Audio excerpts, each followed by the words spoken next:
like to call this meeting to order. Thank you for joining us during our weekly virtual MLS breakfast meetings. Happy New Year. My name is William Wei of Pinnacle Real Estate Group, and I am your January MLS Program Chair. Last week, we shared the passing of our longtime member, Bob Bockett. Today, as we say farewell to our friend Bob, I would like to share a little about him and all of his accomplishments. Robert Bockett was born and raised in Alhambra. He graduated from St. Gabriel Mission High School and went on to receive a bachelor's degree in marketing and finance from California State University, Los Angeles. He was a proud Vietnam veteran. He graduated from the Realtor Institute and practiced real estate since 1972. In 1978, Robert opened Bockett Co. Realtors, where he was both the broker and owner. He specialized in commercial and residential investments, residential sales, land sales, and subdivision development. Not only was he a past president of the West San Gabriel Valley Association of Realtors in 1991 and 2004, but past presidents of the San Gabriel Chamber of Commerce, the Commercial and Investment Marketing Group of San Gabriel Valley, the Multi-Regional Multiple Listing Services, Blackboard, and other various organizations. He was a past president and active member of the San Gabriel Kiwanis since 1998, as well as a past president of San Gabriel Valley American Heart Association. His services will be held at St. Dorothy Catholic Church at 241 South Valley Center Avenue in Glendora. It'll be happening on Tuesday, January 25th at 6 p.m. Rosary and eulogy will happen on Tuesday, January 25 at 7 p.m. Funeral will be on Wednesday, January 26 at 10 a.m. And burial will be at 966 Potrero Grande Drive in Rosemead. It's Wednesday, January 26 at 12 noon. A few housekeeping tips. All participants will be muted upon entry to the MLS breakfast meeting. And should you have a question or comment, please remember to enter it into the chat box. Please remember to join us weekly as we have our virtual MLS breakfast meeting every Thursday at 9 a.m. As always, this meeting is being recorded and will be available online on our YouTube channel, West San Gabriel Valley Realtors. Please remember to follow WSGVR social media on Facebook, Twitter, and Instagram. You can also watch all of our pre-recorded videos on YouTube. WSGVR introduced a new text message service. For updates, text WSGVR to the number 72727. And here's a quick tips for you. A violation of the rules must be corrected within 2 days of receipt of a warning notice of violation sent to the violator and/or responsible participants. Failure to timely correct a noted violation will result in the issuance of citation. Failure to correct a violation within 2 days of receipt of the citation is a violation of MLS Rule 14.4a and will result in additional citation for failure to correct. CRMLS will utilize the email address provided by the participant subscriber as contained within the MLS platform. Every MLS participant and subscriber shall be required to maintain a current, accurate, and active email address at which they may be contacted. Today's agenda consists of our affiliate spotlight, Tony Escamilla, via home inspections, followed by our guest speaker, Matt Gelfand of Californians for Homeownership. Just a reminder that to be eligible for today's raffle, you must be a WSGVR member and your name must be displayed to win. No telephone numbers will be accepted. Today, our affiliate spotlight will be brought to you by the affiliate committee, our chair, Brendan Savransky, and vice chair, Joseph Nguyen. Tony, the floor is yours. Good morning, everybody. So happy to see so many people here this morning. I know we're still battling this whole COVID thing, and I'm looking forward to being able to see everybody in person and shake hands and share donuts. So a little bit about me. Now I'm going to try to share my screen here if that's okay. So my name is Tony Escamilla. I am the owner of Villa Home Inspections. We have been in business for 23 years in the San Gabriel Valley area. I am a licensed general contractor since 2000. I am an ICC certified residential construction inspector, and that is the equivalent of what your city building inspector is when you're building something. I'm also an ICC certified commercial construction inspector. And a NACHI certified home inspector. That's the National Association of Certified Home Inspectors. I'm also registered with the state to do post-disaster inspections. And I've personally done over 8,000 inspections myself. So on a personal note, I lived in Arcadia and Monrovia for about 12 years. I moved recently. I was married earlier last year, and I now live in Claremont with my wife and my stepson. And on my spare time, I do a lot of hiking, and I am an amateur photographer. So this is our staff, our nice family at Via Home Inspections.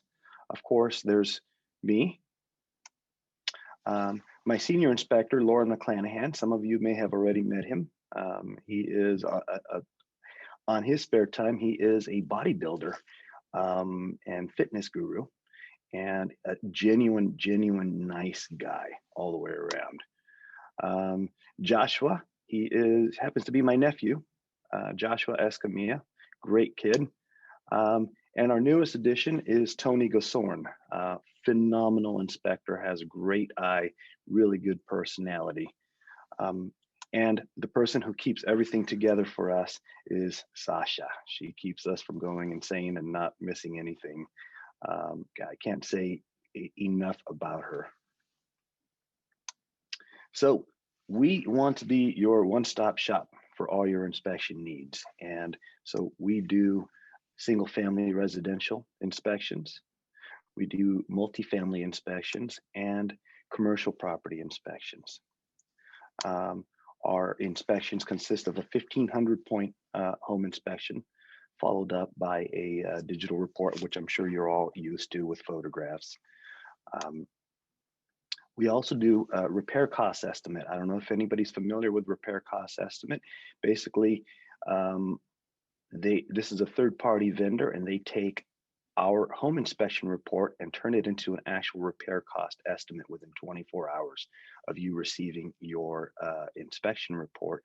So that keeps you on track for negotiating and not having to schedule contractors in and out of the home. We do sewer line inspections. We also do pre-listing inspections, and we've been getting a lot of those lately. It's always a good idea to keep your transaction moving smoothly if you know ahead of time what's wrong with the property and may be able to disclose or make any corrections. We do thermal imaging, moisture detection, pool inspections, drone roof inspections. When we can't get on a roof for whatever reason, we'll send one of our drones up, take some video, take some photos. Same thing with foundation inspections. We have 2 robots that crawl around underneath your foundation. If we can't reach something, our robots only need 7 inches to get in.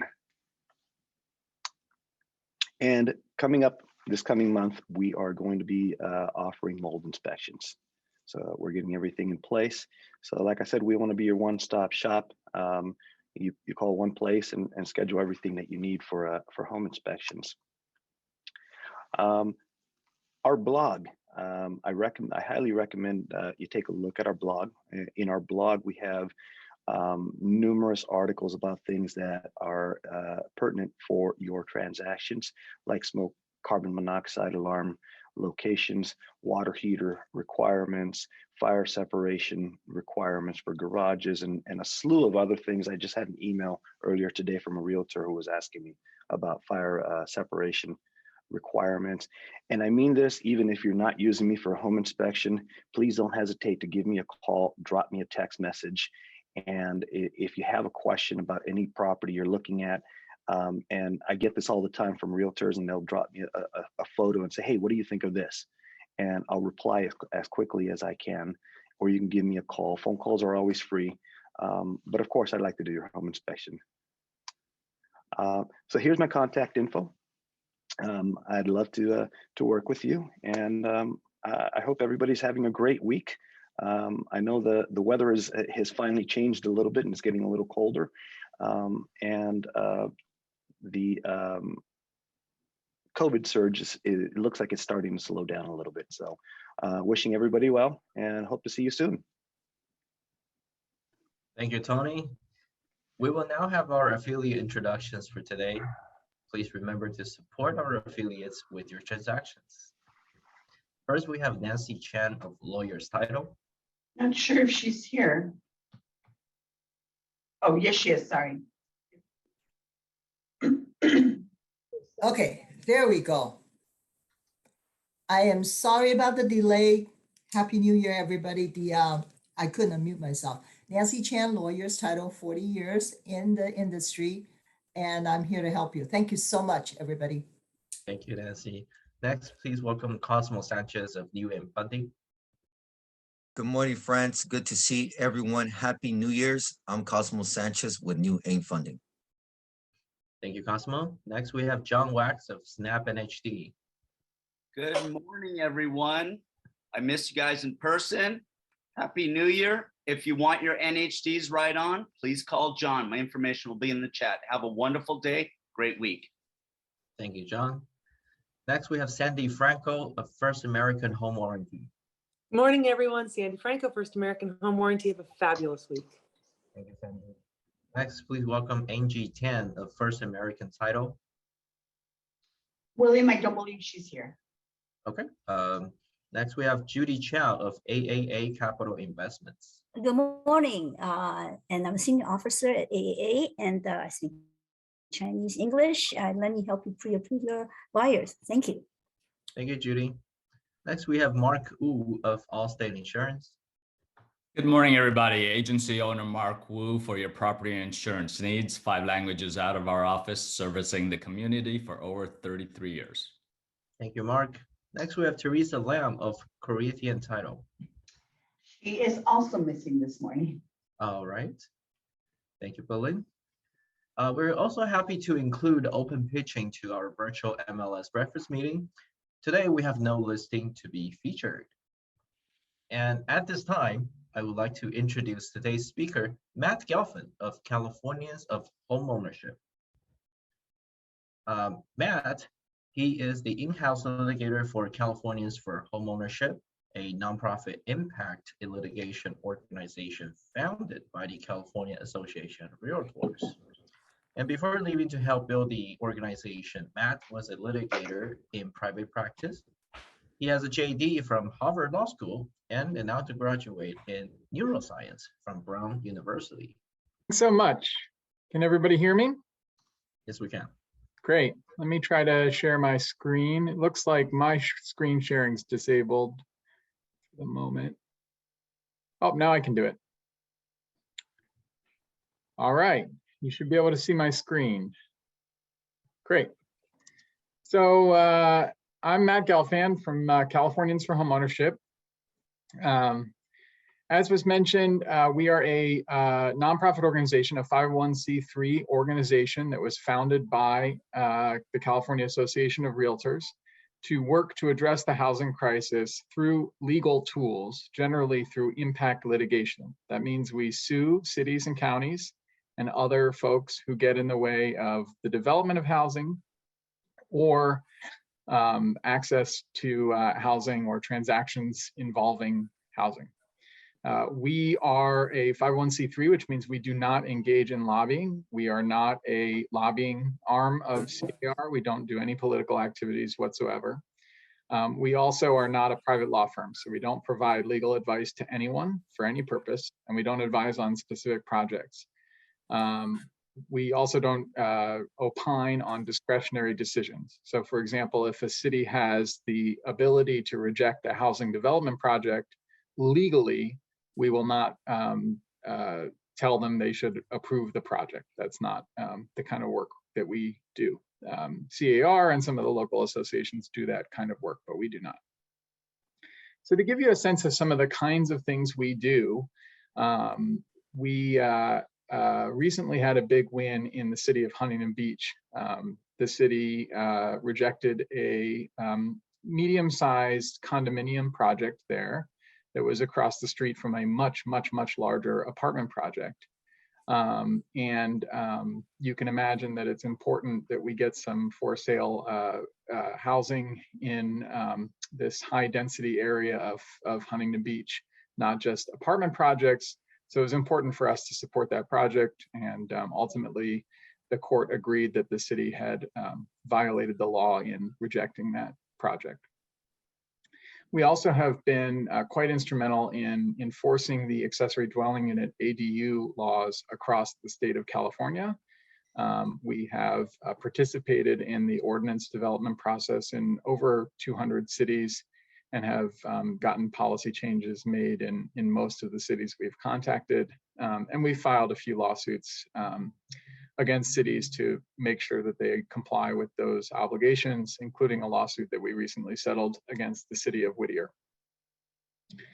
So I'm here today to talk mostly about some of the reforms that have happened in California over time related to single family zoning, or changes that allow folks to build more units on their property. I want to, at the outset, just mention something that I think is important. I'm going to give you in this presentation some idea of how the law is supposed to work statewide for both SB9, which you've probably heard a lot about recently, and the ADU laws. But I want to impress upon you as realtors that it's important that you not make representations to your clients that might create legal liability for you.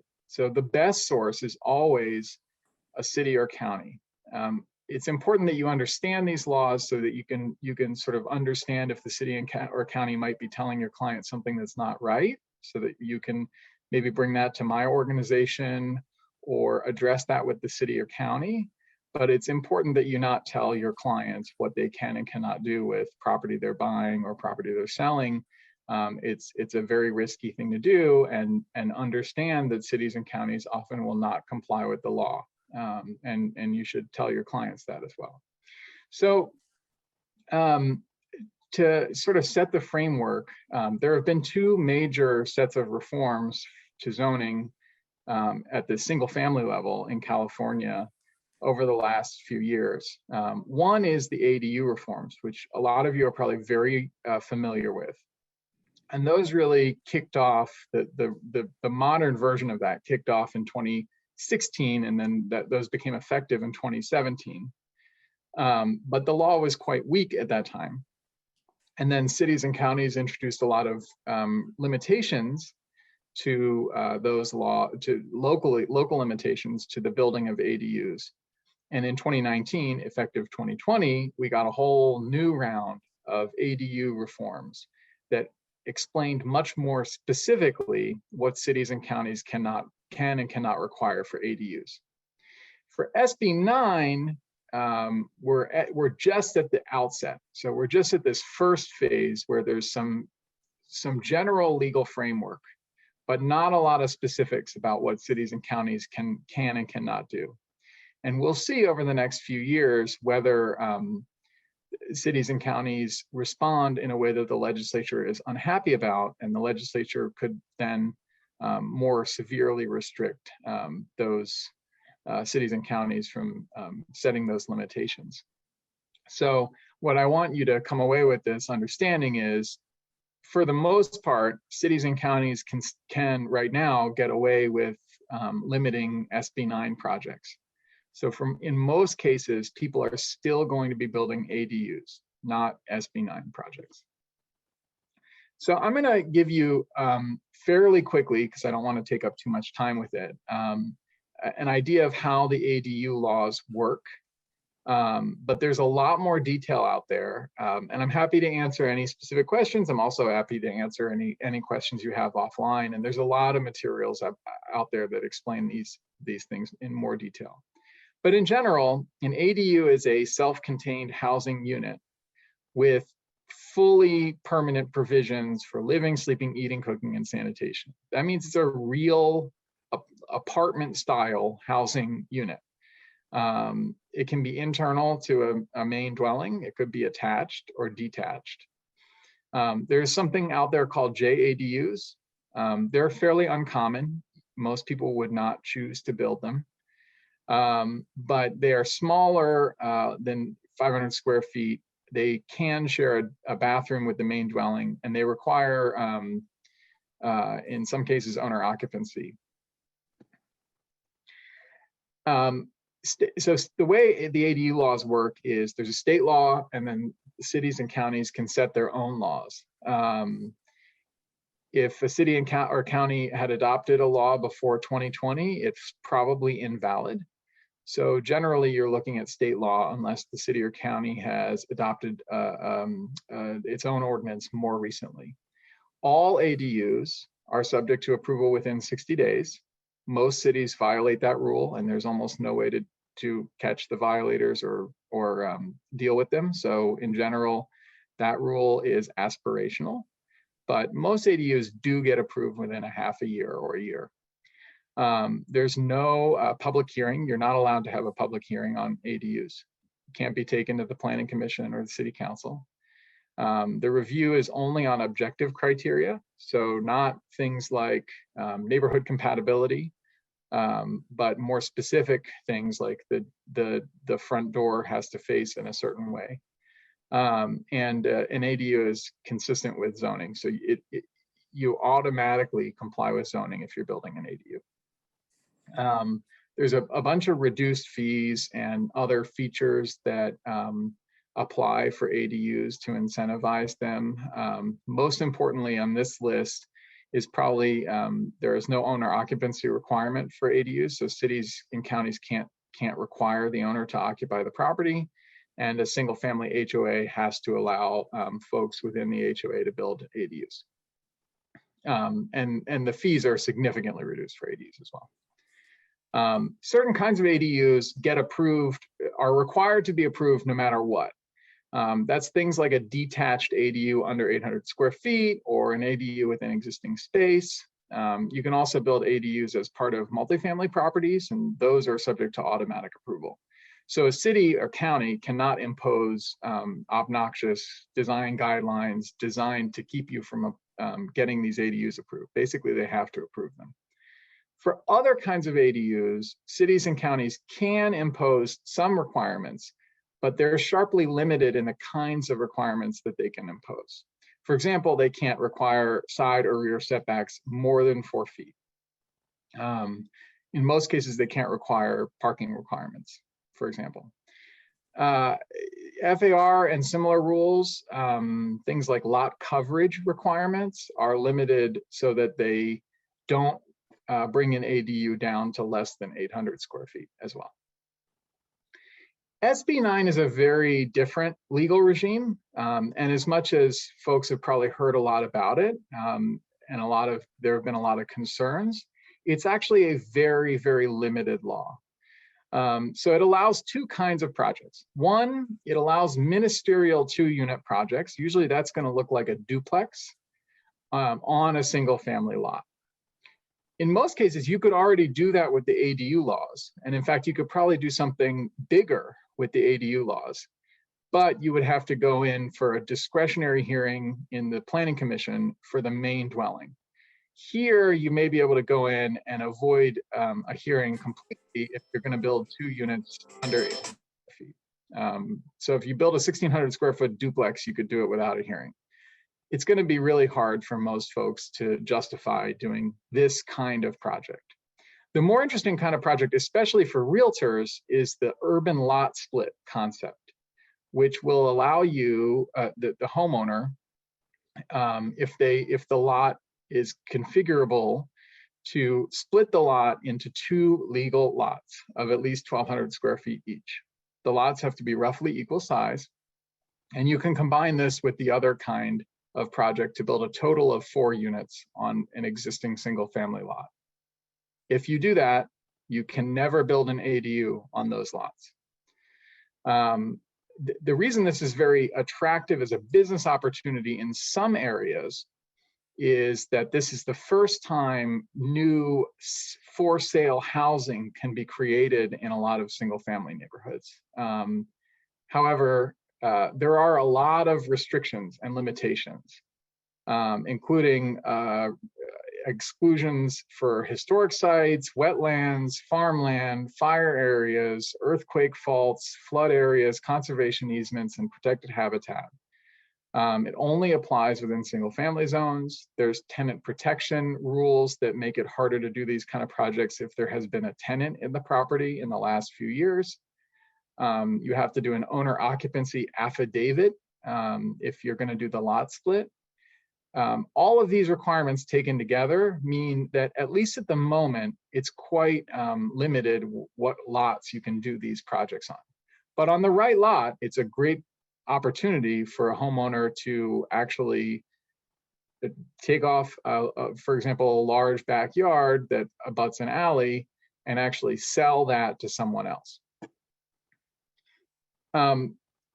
Cities and counties can impose objective development standards on these projects. Those are things like height, positioning of different architectural features that, as long as they're specific, they can impose them. But they have to allow them to be at least 800 square feet, the actual housing units, and they have to allow side and rear setbacks of 4 feet. And they can require a maximum of 1 parking space in most cases. So I want to talk very briefly about how you deal with a situation where one of your clients or you for your own property is witnessing behavior from a city or county that you think is unlawful. The most important thing I can impress upon you is to get very specific, with citations to the law, information in writing from the city or county that explains why they are saying you can't build what you want to build, or your client can't build what they want to build. That's important because you can take that to organizations like my organization or the State Housing and Community Development Department and say, is this correct? And then one of us can potentially go and address the issue with the city. My organization and HCD both only generally address issues that affect multiple homeowners across the city. We don't go in on specific projects. We tell the city, you know, this policy is wrong, not this decision is wrong. So, but if something happens and a city is interpreting the ADU laws in a way that's inconsistent with what I've said in this presentation, or you're understanding the law, feel free to reach out to me and we can start a conversation about how to address that. And finally, I want to mention the RENA and housing element process, which some of you, probably a lot of you are aware is happening in cities across Southern California right now. It's actually almost done with that process. This is a process whereby cities and counties need to plan for adequate housing within their borders. And it's really important, if you have a client or if you are aware of a parcel that is ideal for additional housing, that you make the cities and counties aware of those parcels so they can add those to the list of sites for future housing. And also, it would be really great if more realtors got involved in reading those housing elements. They're currently in draft form in most Southern California cities, and letting the city or county know through a public comment if any of the things they're saying are unreasonable. For example, there's a jurisdiction in Southern California that listed 4 of the 5 grocery stores in the jurisdiction on their housing element for redevelopment as housing in the next 8 years. Well, of course, 4 out of the 5 grocery stores are not going to close to make way for housing. It's just not a reasonably likely scenario. And it was important for folks who know the community to get in and make that comment so that the state housing department can get that feedback. So with that, that concludes my presentation, and I'm happy to take any questions. So, Sandra did ask if we have minutes for today. So this meeting is actually recorded and it will be posted on our YouTube channel. And I do believe that Matt, you're sharing your slide with us. Yes. William, I do see a question from Frankie Ho. Is 80 There you go. Yes. day by day? Sorry, say that again? He asked if ADU law to be narrowed day by day. I'm not sure what that means. Maybe she can open her mic and explain her question. And while we do that, we do have a question from Jeffrey. At what point do you file suit when the city or county denies your project? And is there an appeal process? And what is it like? Yeah, if somebody's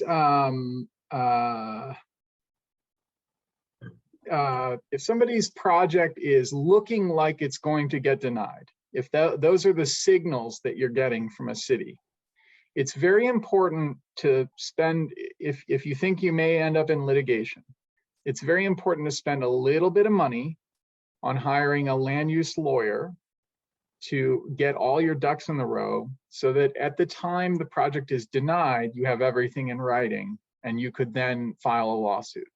Most projects do not ever get denied. What happens is that in the back office or at the planning counter, somebody says, you can't do that. And the homeowner goes home with their tail between their legs.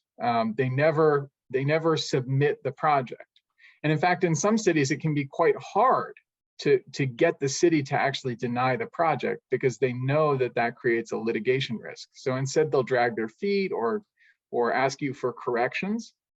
So it's important to work with a lawyer or some other experienced land use professional to try to get to the point where you have the issues very clearly framed in writing, and then you get a denial, and then you would potentially file a lawsuit. If it's an issue that affects a lot of homeowners, for example, if a city just says you can't build an ADU over 600 square feet, period, which is illegal, then that's an area where we would consider suing the city on behalf of all homeowners.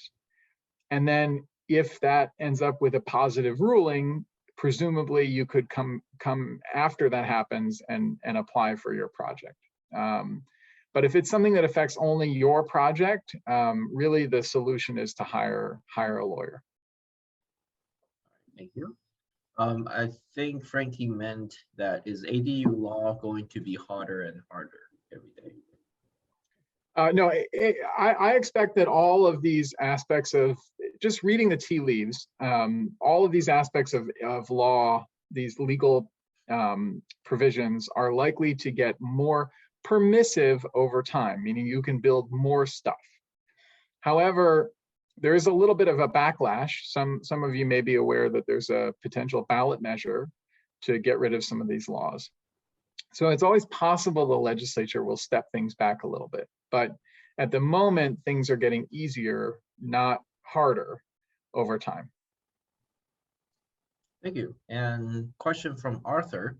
Can you please touch base on something about SB8 and SB330?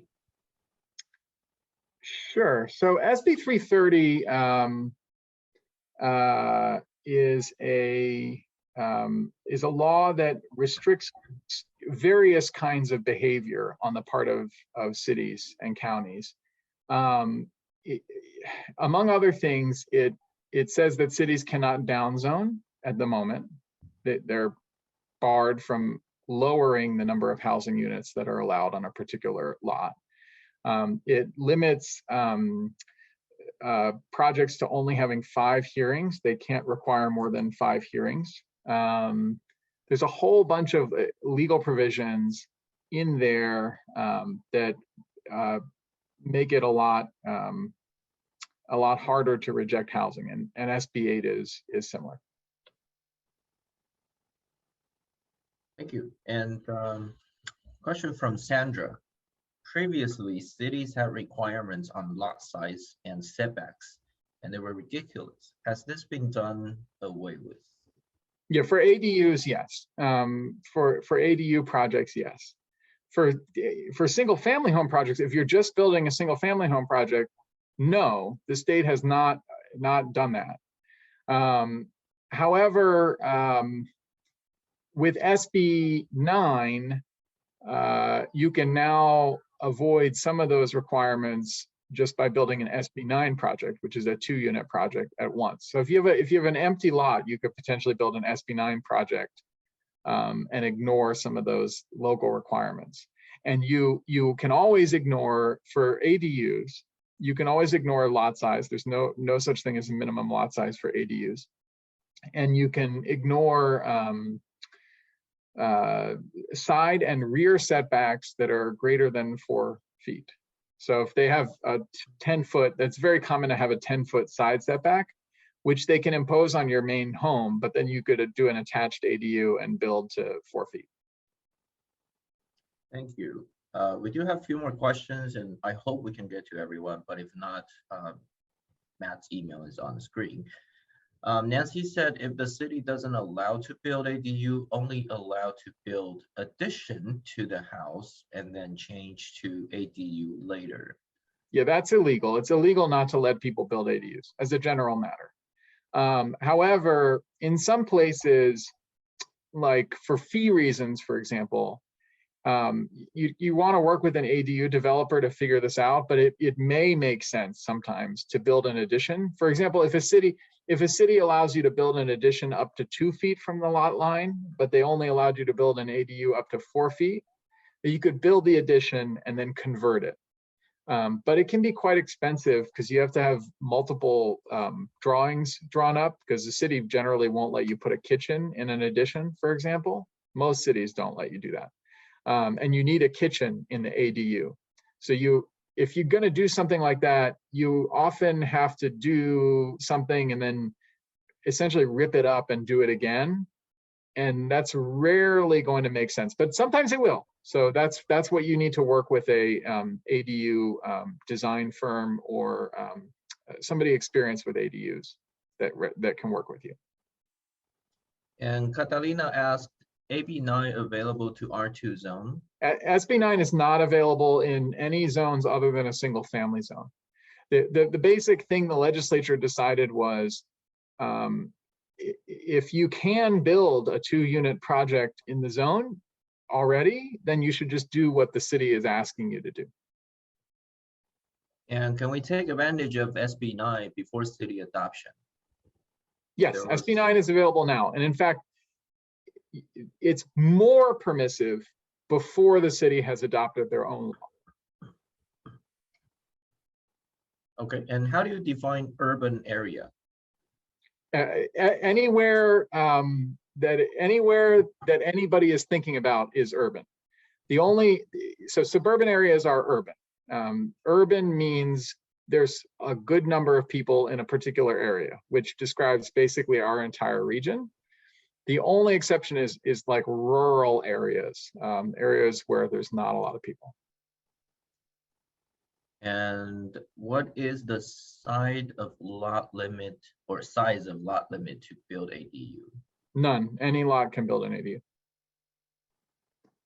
Okay, and I believe we have one last question. If use SB9 to split the parcel into 2 lots, does it mean there will be 2 titles? And if we use ADU law also, does it mean there will have 4 titles?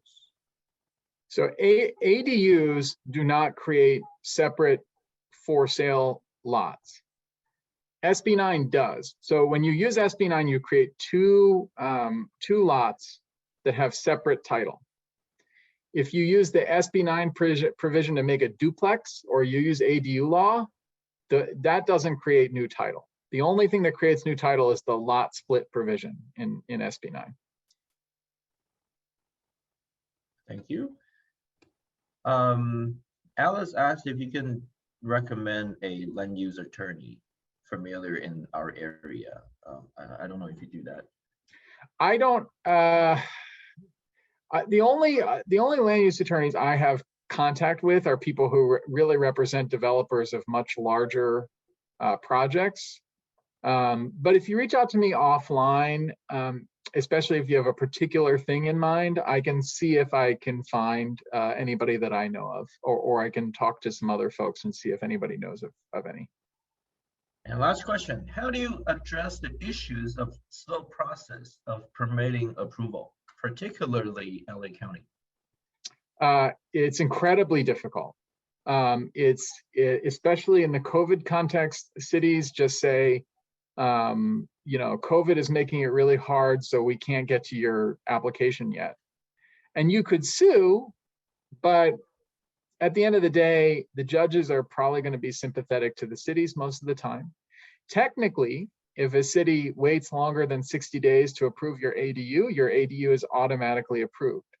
However, whether or not that would ever be enforced by a court remains to be seen. In general, it's really, really difficult to deal with delay issues. And what I usually tell people they might want to consider doing is every single week, you call whoever's desk your application is on and ask for an update and remind them of their obligation to get back to you quickly. But of course, if you do that enough, they might get annoyed at you and find a reason to reject your project. So it's a difficult balance, and it's really, really difficult to get projects approved in California in general, especially in our Southern California cities. So it's hard. There's not a good answer, unfortunately. All right, Matt. So on behalf of the West San Gabriel Valley Realtor, we would like to thank you for your informative presentation and your time. Thank you. Thanks so much for having me. Excellent, Matt. Thank you. So now we will have our attendance drawing, and if you are picked, please type in your DRE member name and email in the chat box to acknowledge that you are here.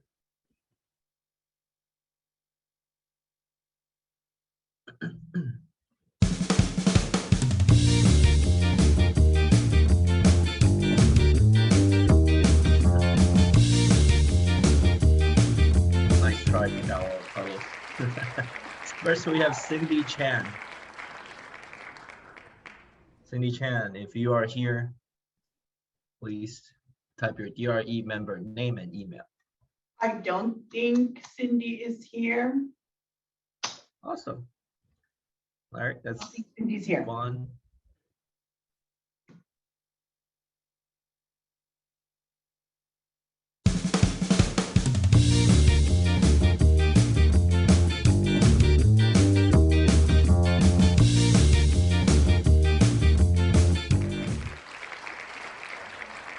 Andra Reyes, I think she's here.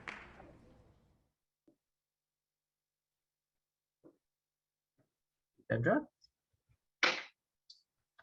I believe she is here. She asked a question. Let's Yeah, check. she was if pretty she is. active. Hi, Thank you. can you hear me? Yes, can you please Okay. type your name and email in the chat box? Okay, let me see if Thank it's working. It was getting stuck. All right, Email. well, congratulations then. Thank you. Thank you. All right, we got two more.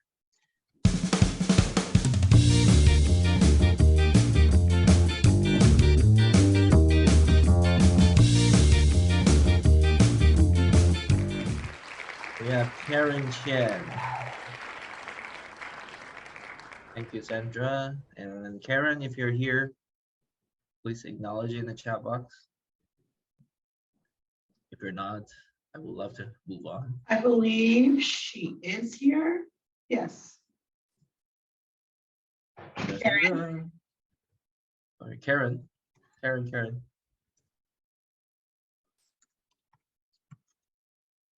Karen going once. Karen, good. Oh, she's here. Thank you. Please type in your name and email. And let's draw the third winner.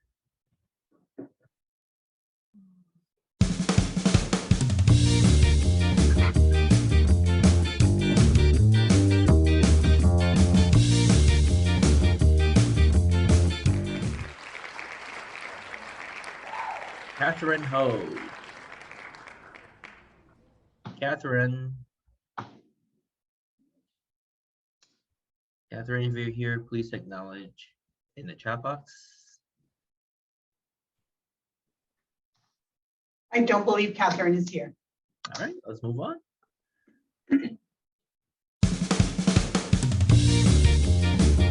Thank you, Karen.